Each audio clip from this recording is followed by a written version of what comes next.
You ever notice how everyone pretends to have a perfect morning? Oh, I wake up at 5 a.m., drink lemon water, meditate, run 10 miles, solve world hunger. Yeah, right. Most people's mornings look like this. Alarm goes off, you hit snooze 7 times, check your phone to see what fresh disaster the world cooked up overnight. Scroll through everyone else's fake happiness on Instagram, and then rush out the door like a caffeinated zombie.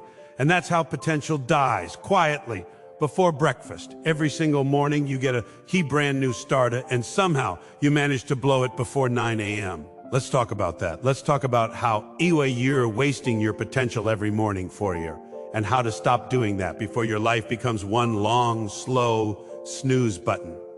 You ever notice how the first 30 minutes of your day feel like a test you didn't study for? The alarm goes off and suddenly you're in a war zone. The enemy?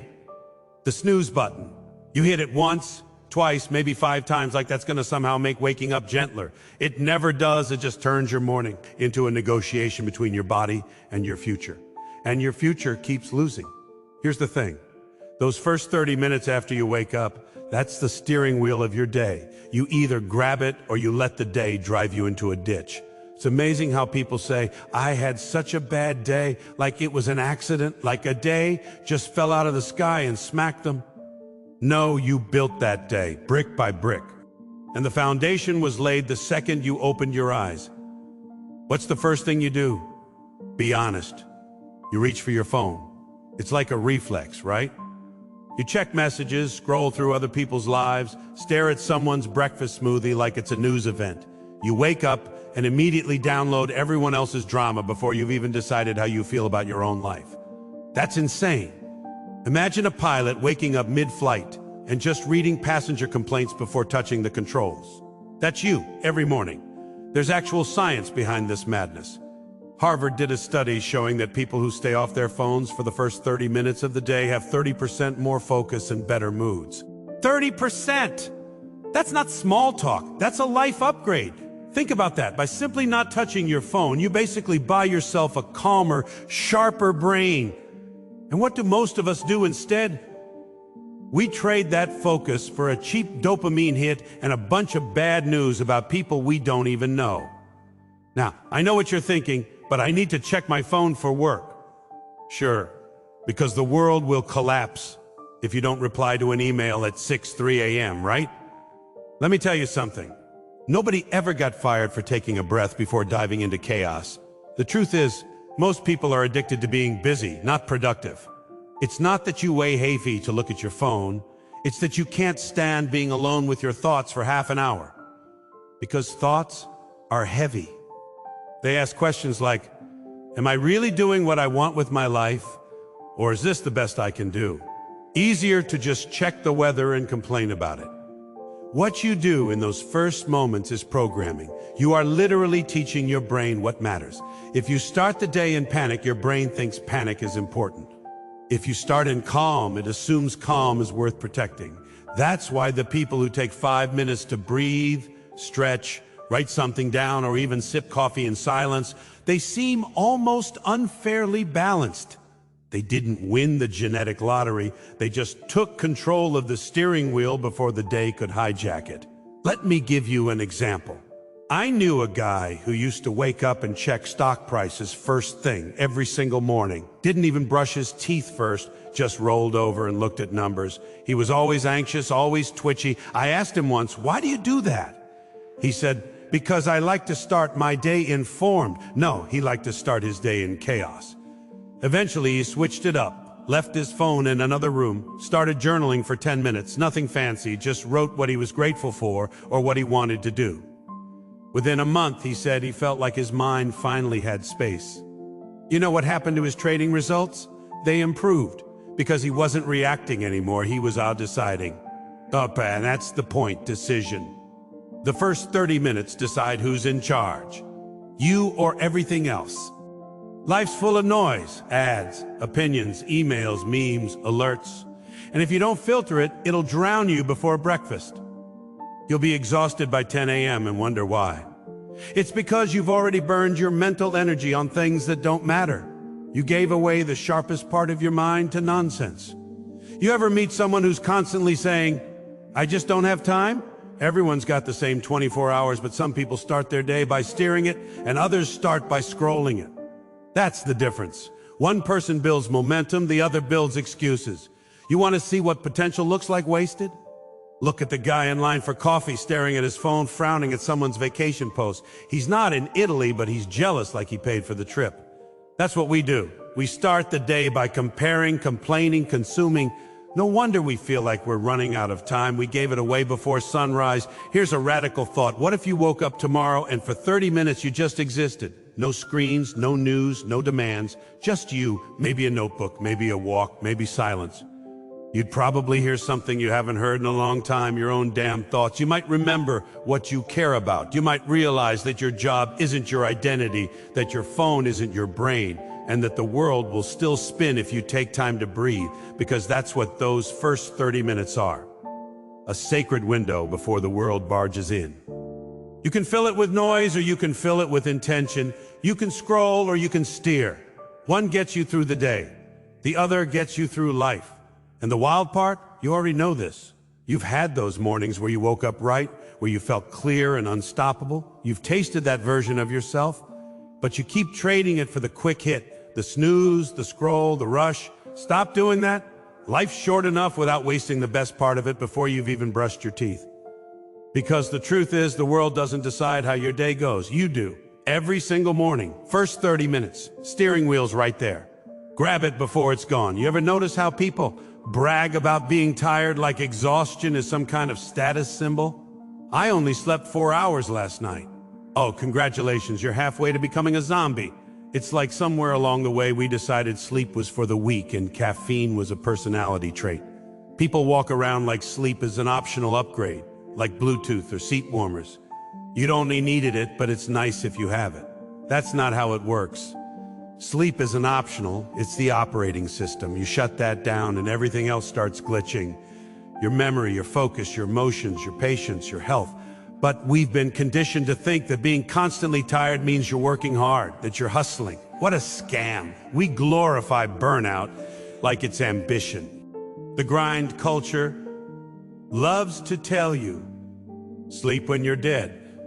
That's the dumbest slogan in history. Because if you don't sleep, that death date's showing up way earlier than planned. You're not grinding, you're decaying. The body is smarter than we are. It's been running this system for millions of years, and we come along with energy drinks and motivational quotes trying to outsmart it. Nah, I don't need 8 hours. I'm built different. No, you're not built different. You're just built tired. You can't trick biology. You can't beat evolution with espresso. Sleep isn't a suggestion, it's a contract. Break it and you pay interest. And that interest shows up in ways we pretend not to notice. You forget simple things. You snap at people you love. You stare at your screen and can't remember why you opened your laptop. You think the world's against you, but really, your brain's just begging for rest. You've turned your mind into a phone running 20 apps at once with 2% battery. Of course, everything feels harder. You can't build dreams on fumes. There's actual data on this. Stanford did a study that showed people who sleep fewer than 6 hours a night perform as poorly as someone who's legally drunk. Think about that. Half the workforce is basically driving their lives under the influence of fatigue. But because it's socially accepted, we call it productivity. We wear our dark circles like badges of honor. People post pictures of their 4 a.m. grind sessions like they're training for the Olympics of exhaustion. Meanwhile, their bodies are waving little white flags, whispering, "Please, just a nap." I knew a guy who worked in finance. Every day he'd boast about pulling all-nighters. "I'm built for this," he said. Yeah, and his body built him a nice little ulcer. He thought sleep was stealing his success. Turns out it was the only thing that could have saved it. He burned out so fast he started hallucinating. Saw spreadsheets moving on their own. That's what happens when you treat rest like a reward instead of a requirement. You know who gets sleep right? Kids. They don't argue with biology. They crash wherever and whenever they need to. You see a kid asleep on a couch with one shoe on and a half-eaten cookie in his hand, that's wisdom.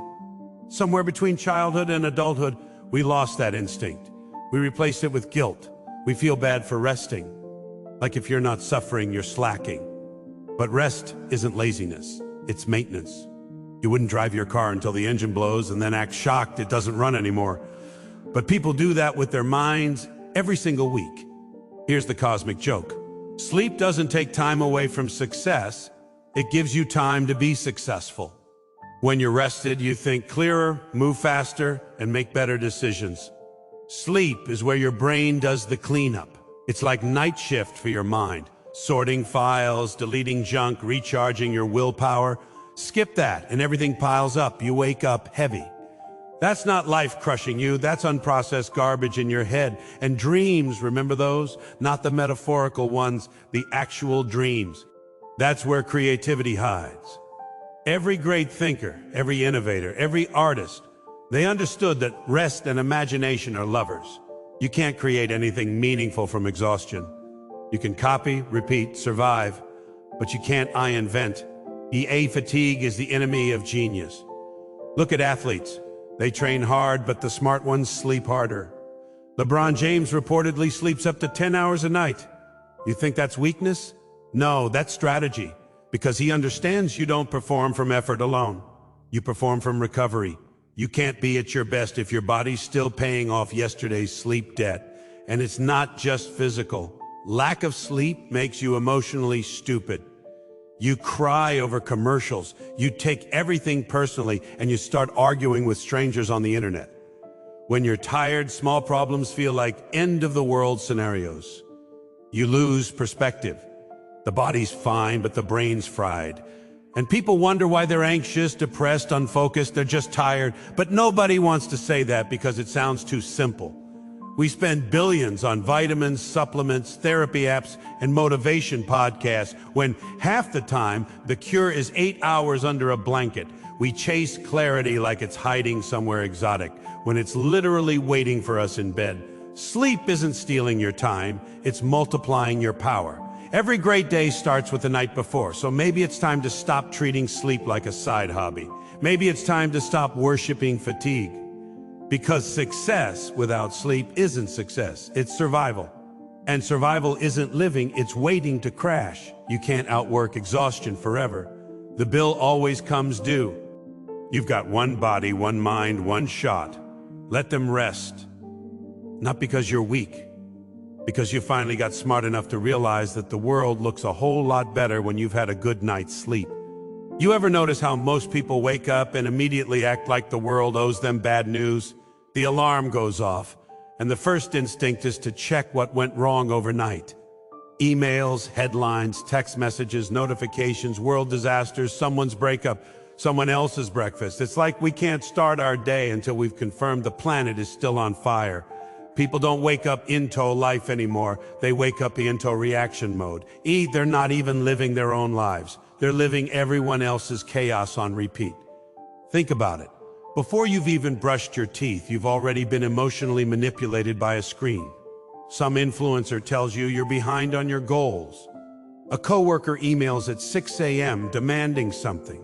A friend sends a meme about how tired they are. And there you are, scrolling through this buffet of nonsense, convincing yourself you're being productive because you're staying informed. No, you're just being programmed. Your first thoughts of the day belong to someone else. That's not information, that's invasion. We've built a society that glorifies reaction. Everyone's chasing alerts, pings, buzzes. We've trained our nervous systems to stay on standby, waiting for something to happen so we can respond to it. It's exhausting, but it feels normal because everyone else is doing it too. It's the new addiction. Not to coffee, not even to social media, but to the feeling of being needed, being involved, being connected. We confuse attention for purpose. So we wake up and check our phones like we're clocking into a job we didn't apply for. You can spot the people who live like this. They're always rushing, always sighing, always saying, "I've been so busy." Busy doing what? Reacting. They're pinballs bouncing off problems, notifications, opinions, headlines.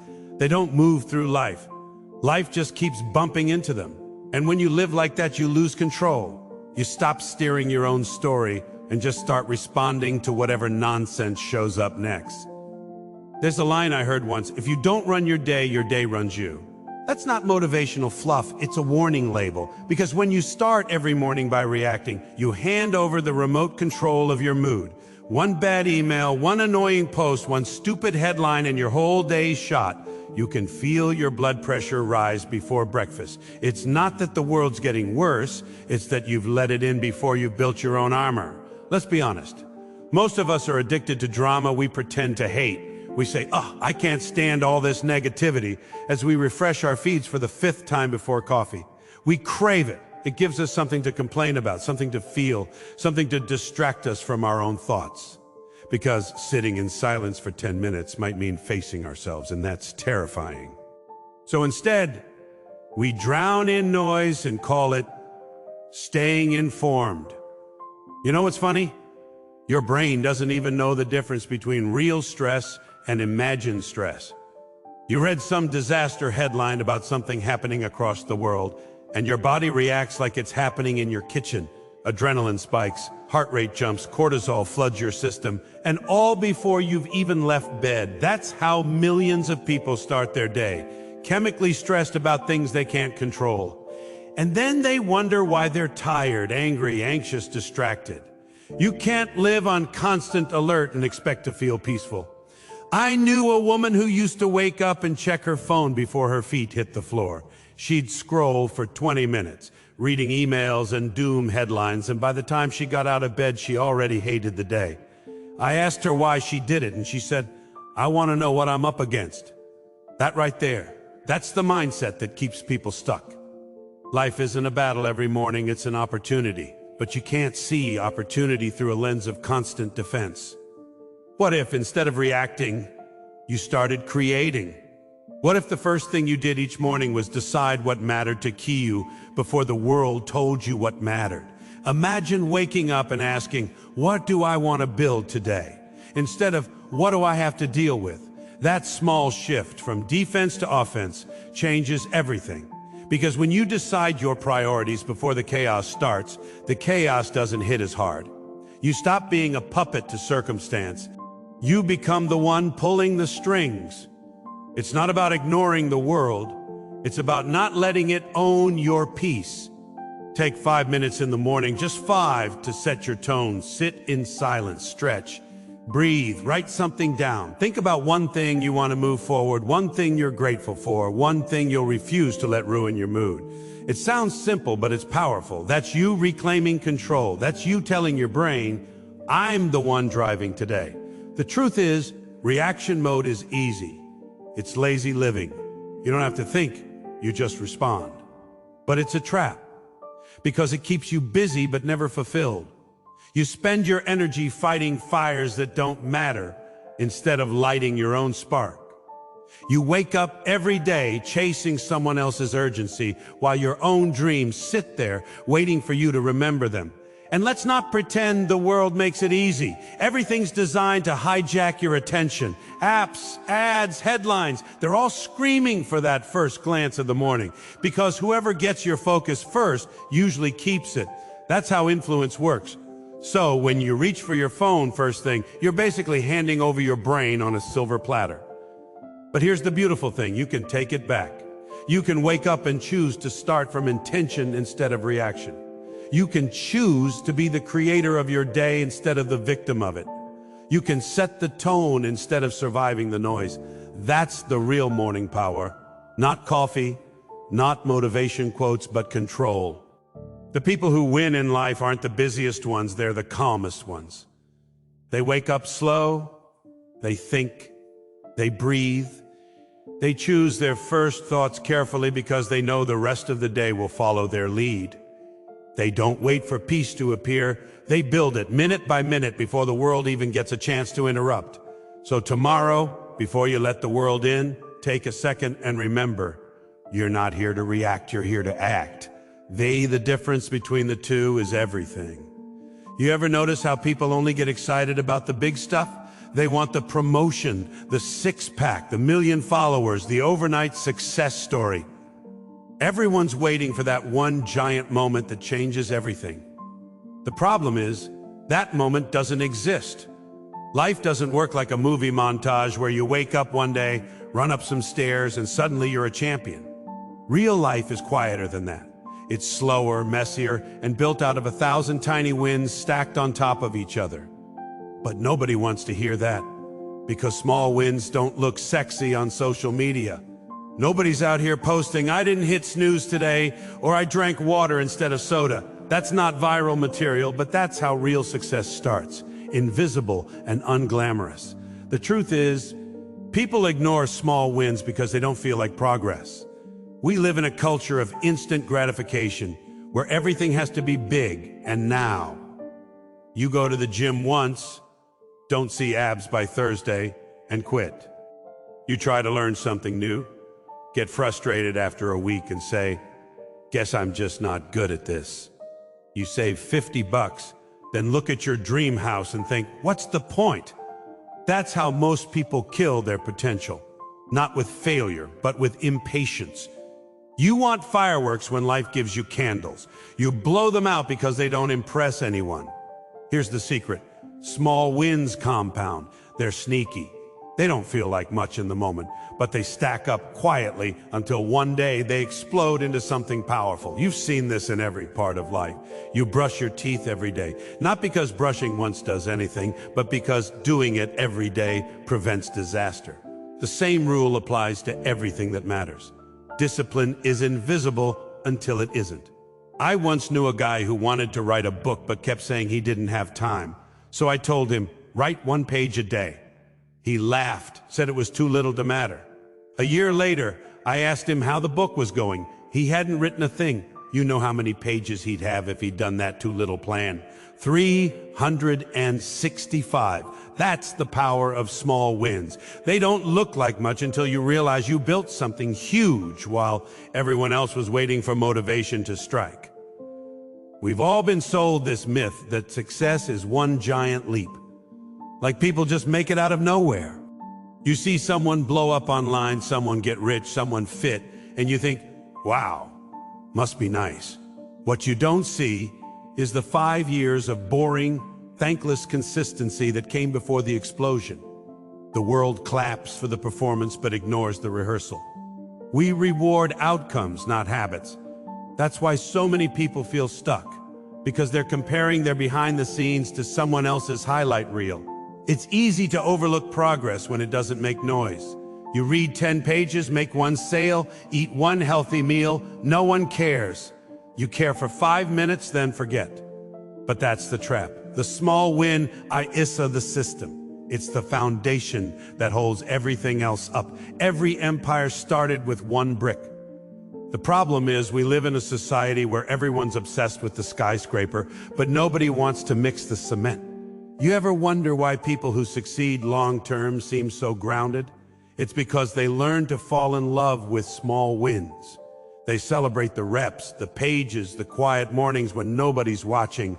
They understand that the dopamine hit from checking a box every day is more powerful than the fantasy of 1 big break. Because the big break doesn't come for people who quit after the 3rd try. It comes for the ones who built so many small wins that quitting stopped being an option. Think about the gym. The hardest part isn't the workout. It's showing up. Every time you go, you're not just training your body, you're training your identity. You're telling yourself, "I'm the kind of person who shows up." And once that belief sets in, everything changes. That's why small wins matter. They're proof. Every little action whispers to your brain, "See? You're doing it." You stop waiting for motivation and start trusting yourself. But people sabotage that all the time.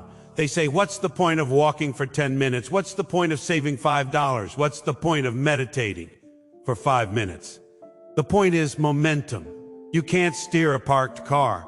The moment you move, even a little, you have direction. That's when life starts responding to you instead of ignoring you. Tiny effort beats grand intentions every single time. Here's what's wild: small wins are contagious. You fix one part of your life and suddenly other parts start to improve too. You start eating better, you sleep better. You sleep better, you think clearer. You think clearer, you stop wasting time. You stop wasting time, you feel proud. That pride builds energy, and that energy builds more wins. It's like compound interest for your spirit. That's how transformation happens. Not from a single lightning bolt of motivation. but from a series of flickering sparks that never go out.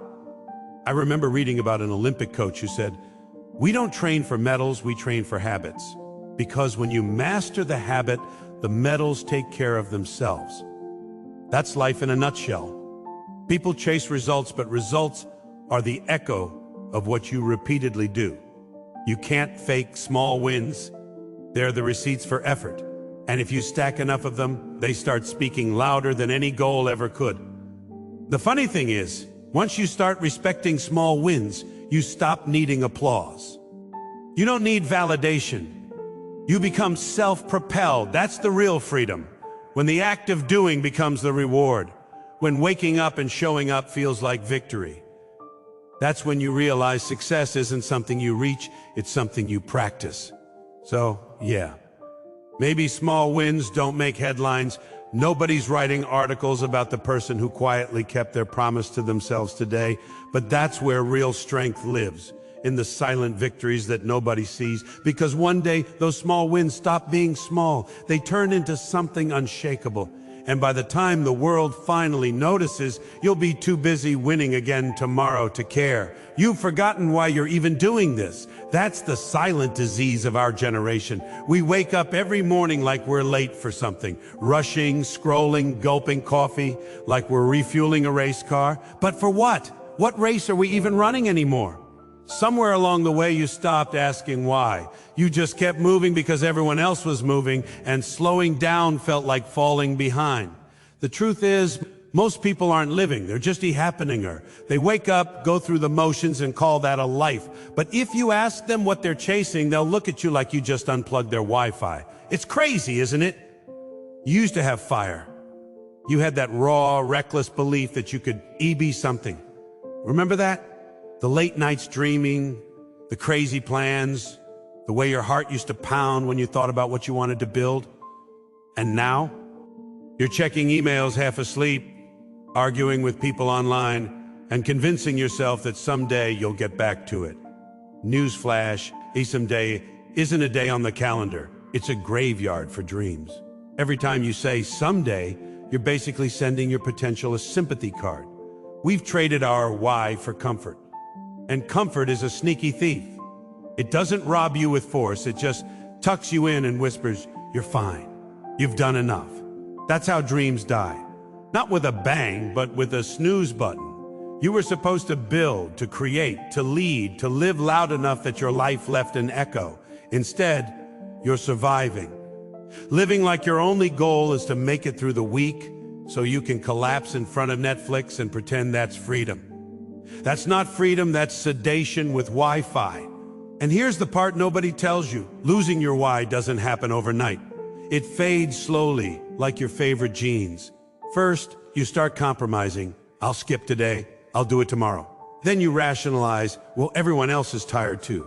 Then you start pretending, I'm happy really. You create this little illusion that everything's fine while deep down, you know something's off. You're restless, but you call it stress. You're uninspired, but you call it burnout. You're lost, but you tell yourself you're just busy. That's the dangerous part.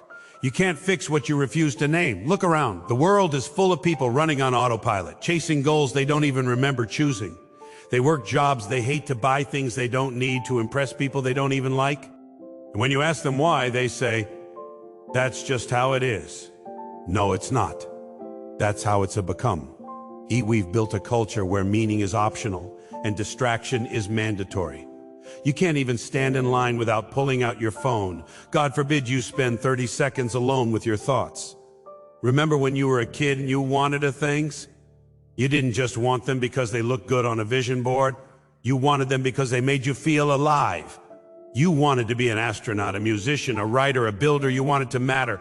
And somewhere along the line, someone told you to be realistic. So you shrank your dreams until they could fit inside a paycheck. You stopped chasing what made your heart beat faster and started chasing what made other people nod in approval. That's not growth. That's surrender with good branding. You want to know how to get your why back? Start by telling the truth to yourself. Admit that you've been drifting. Admit that you're tired of pretending this version of your life is enough. Then go back. Not to the past, but to the reason, the real reason you started. Because at one point, it wasn't about money or status or followers. It was about purpose. You had a reason that got you up in the morning and kept you awake at night. Find that again. Dig through the noise, the expectations, the self-doubt. It's still there. It's just buried under years of being practical. You don't need another motivational quote. You need a reminder that your life isn't a rehearsal. This is it. The clock's ticking, whether you're ready or not. And if you keep living like you've got time to waste, you'll wake up one day and realize the thing you've been saving your energy for, that perfect moment, that perfect plan, never comes. There's no perfect. There's just me now. The and now is begging you to stop existing like a background character in your own story. You want to feel alive again? Start doing the things that once scared you. Start saying no to the things that drain you. Start remembering what you actually wanted before the world told you what to want. Because if you don't define your why, someone else will, and they'll use it to sell you something. The world doesn't care about your purpose. It cares about your attention. Every app, every ad, every algorithm is built to keep you distracted, docile, and disconnected. You can't afford to let them win. The truth is simple but brutal. You're not burned out. You're bored. You're not lost. You're disconnected from your reason, and you don't need a vacation. You need a resurrection. You need to wake up and remember what you're here to do, and then do it with every ounce of fire you've got left, because life's too damn short to forget your why. The wake-up call doesn't come with a pleasant ringtone or your favorite playlist. It doesn't show up neatly scheduled between your morning coffee and your first email. It crashes in, loud, inconvenient, and brutally honest. It's that gut punch moment when you realize you've been living on autopilot, that the days are blending together, your dreams are gathering dust, and somehow, despite all your busyness, you're standing still. The wake-up call isn't polite, it's a slap from reality. And you can ignore it for a while, but sooner or later it gets louder. It starts whispering in your head, "Hey, is this it?" And most people don't answer that question. They silence it with noise. Phones, work, gossip, anything that keeps them from hearing themselves think. We've built entire lifestyles around avoiding the truth.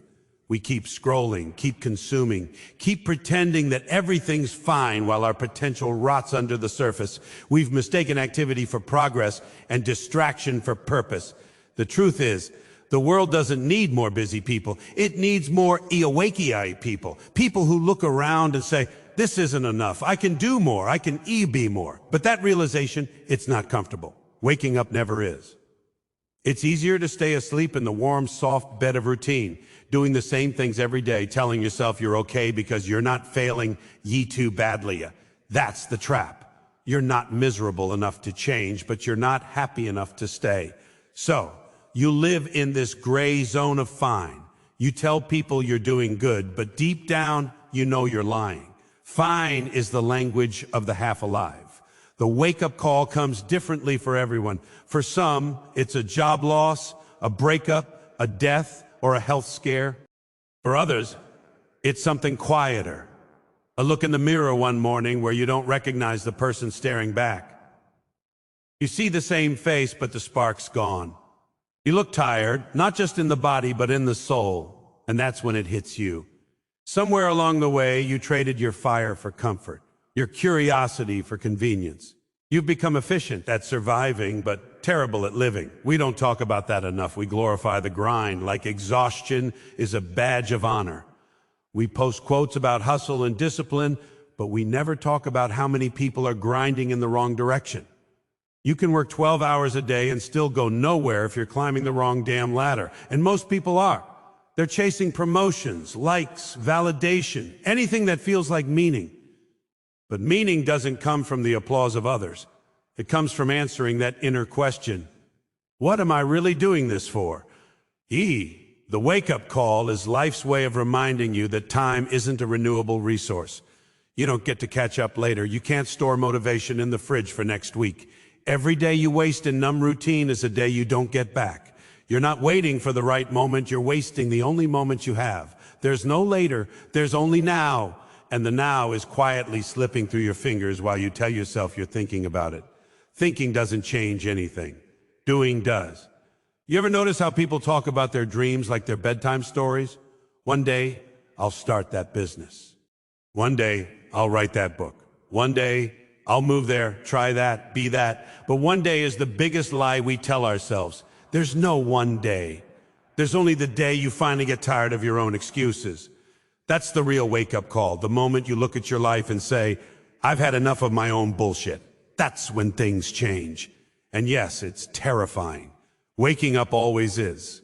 When you start to see clearly, you realize how much time you've wasted, how many chances you've let pass, how many mornings you spent half asleep with your phone instead of your purpose.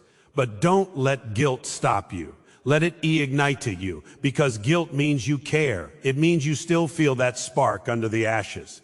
And the good news is it's never too late to wake up. As long as you're breathing, you've still got a shot to rewrite the story.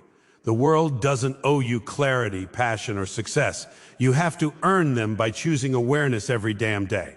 By saying no to the easy distractions and yes to the hard questions. By asking yourself every morning, what am I doing that actually matters? And if the answer is nothing, then good. Now you know where to start. Because that question, uncomfortable as it is the foundation of a real life. The wake-up call isn't about regret, it's about responsibility. It's realizing that you don't get to keep blaming your parents, your boss, the economy, or the algorithm.